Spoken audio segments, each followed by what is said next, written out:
Well, I didn't think I'd get to this. I now have to have a meeting with Delia about my managerial future here because she thinks that the defeat against Southampton means that we're pretty much relegated now.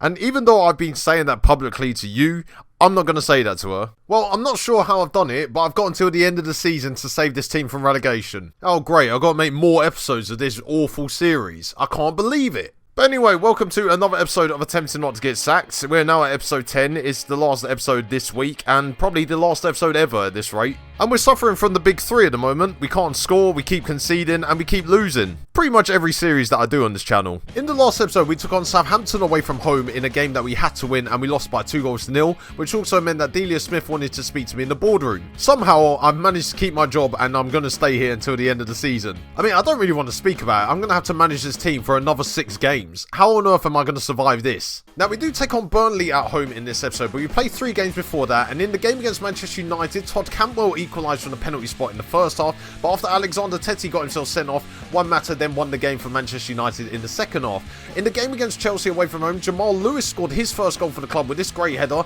as he pulled us back to make it 2-1, but then Callum Hudson-Odoi scored this free kick to give Chelsea all 3 points. And then when we took on Sheffield United away, we did the double as Adair came off the bench to score the winner in the 75th minute to give me a priceless 3 points and to put us level on points with Crystal Palace, who are outside the drop zone. But as I mentioned earlier, we do take on Burnley at home, and we did draw 0-0 in a live con game earlier this season, so this is a game that we do really have to win, because a win here would take us out of the drop zone.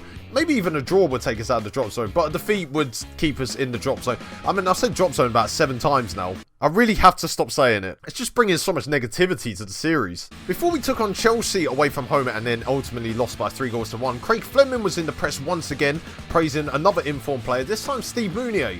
And it was quite funny because I had a news article only a few days before saying that Steve Mounier hasn't scored in 13 games. How the fuck does that make him inform? Inform more like in shit. That literally made no sense. God, I'm forcing the content here. After our defeat against Southampton, Michael Laudrup did his press conference and said he's very supportive about my change in approach. I mean, that change in approach is basically turning those L's into dubs. God, I'm talking like football Twitter now as well. I'm just not the same man I was when I started this series. You know, I was happy, I was living life. And now I'm losing games every week and getting called a wanker by 25,000 fans in my own stadium. So surprisingly, there's been a team that has been worse than us for the majority of the season. And Steve Bruce has finally been sacked as Newcastle manager. And that is great news because now I found out I'm the favourite to be sacked next. Great.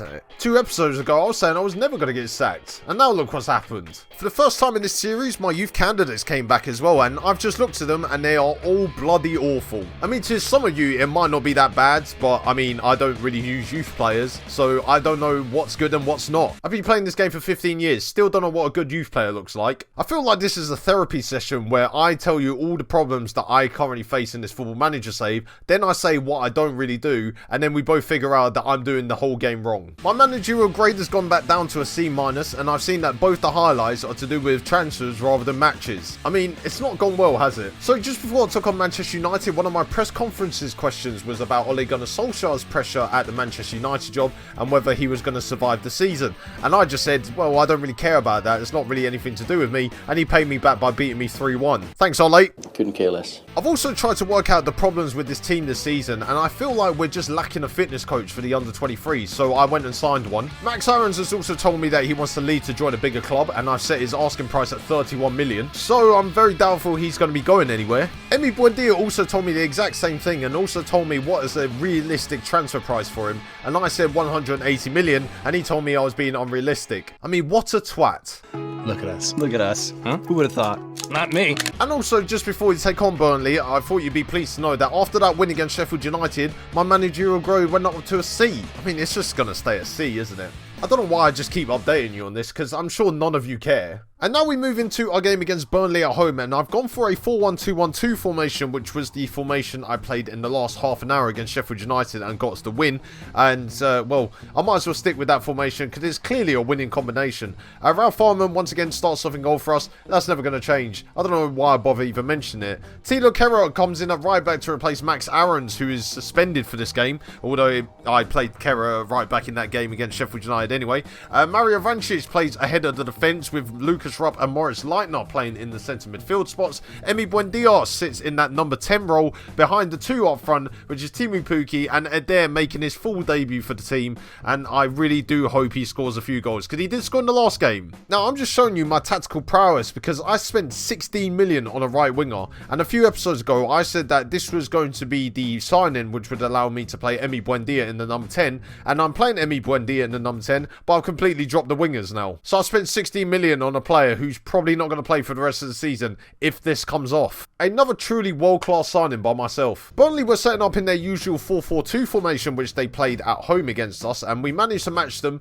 even though we played 4-4-2 in that game and drew 0-0. And in this game, I thought, well, we need to start putting the opposition instructions on a bit more frequently, because I've noticed that my assistant manager isn't doing it very well. I told the team that they need to press Dwight McNeil more and mark Chris Wood, because those are the two key danger men for them. But a win is vital here. I mean, a draw would take us out of the drop zone because Crystal Palace don't play until tomorrow, but I have no chance if we don't win this game, because clearly Crystal Palace are going to pick up a win, and we can't buy a win to save our life, except against Sheffield United for some reason. Burnley got the first highlight of the game after 20 minutes as Matt Loughton managed to get across into the box for Dwight McNeil to head into the back of the net. So clearly the opposition instructions didn't work then. Not a single player went to follow him there. And I'm playing the centre back at right back, so surely he should be able to read the flight of a cross. I told the team that we need to be more attacking. Emi Buendia then played in Teemu Pukki only a few minutes later, but he fired it at Nick Pope. Teemu Pukki still trying to find his first goal for God knows how long as well, by the way. And then a couple of minutes later, we were on the counter-attack from a Burnley free kick, and then Teemu Pukki played in Eder, but he fired it straight at Nick Pope. Which genius decided to put two misfiring strikers up front together? Oh wait, it was me. With only 10 minutes left of the first half, Jamal Lewis got into the box and then played it across at Eder, whose shot was blocked, but then Burnley couldn't clear their lines very well, and somehow we didn't exploit that. So despite having all the highlights in the first half except for Burnley scoring a goal, we were 1-0 down at half time.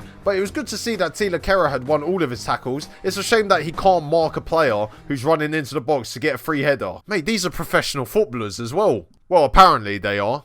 Into the second half, and then Burnley got the first highlight of the second half as well, as Matt Loughton played in Gudmundsson, who fired it straight to Chris Wood, who made it 2-0. I mean, I told my team to mark Chris Wood, and he scored. I told my team to mark Dwight McNeil, and he scored. Does the opposition instructions work at all? Or is it just my defence are utter shit again? Probably the second option, actually. You could probably tell that I was not happy with the performance because I took off two of my key players in Teemu Pukki and Emi Buendia for Duda and Steve Mounier. And it clearly worked, as Mario Vrancic then had a free kick with only a minute left and put it wide. And that was it. We'd lost 2-0 at home to Burnley. I mean, this is probably the most depressing result of the season, and I've had quite a few so far. Oh, what's that? Is Chris Proud bottling it again? He's going to get relegated yet again. What a surprise.